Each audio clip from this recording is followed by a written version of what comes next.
अस्सलाम वालेकुम व्यूवर्स, पीके ट्यूटोरियल्स में खुश आमदीद।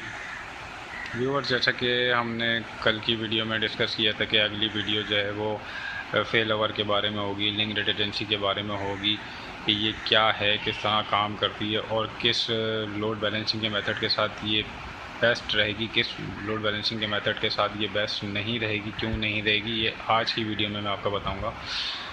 तो व्यूवर्स, पहले तो हम ये समझ लें कि फेल ओवर लिंक रिडंडेंसी है क्या चीज़। इसको अगर उर्दू में आप सिंपल ज़बान में समझा जाए तो इसका मतलब होता है नाकाम या ख़त्म हो जाना।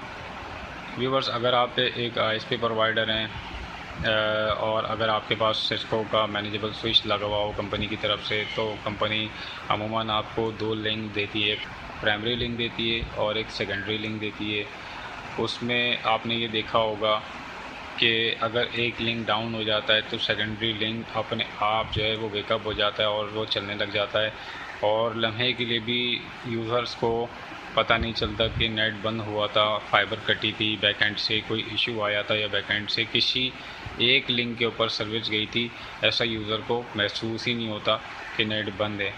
तो ये भी रिडंडेंसी फेल ओवर इसी किस्म की चीज़ है कि जो वैन की इंटरनेट एक्सेस चली गई है तो रूल्स जो है वो रिडायरेक्ट कर देंगे उस वैन के ऊपर जिस पर इंटरनेट की एक्सेस मौजूद है।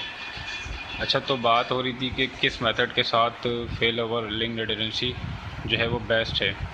मेरे एक्सपीरियंस के मुताबिक एनटीएच मेथड के साथ, पीसीसी मेथड के साथ फेल ओवर ऑलरेडी मौजूद होता है, मगर वो इतना अच्छा काम नहीं करता क्योंकि मैंने ख़ुद टेस्ट किया है।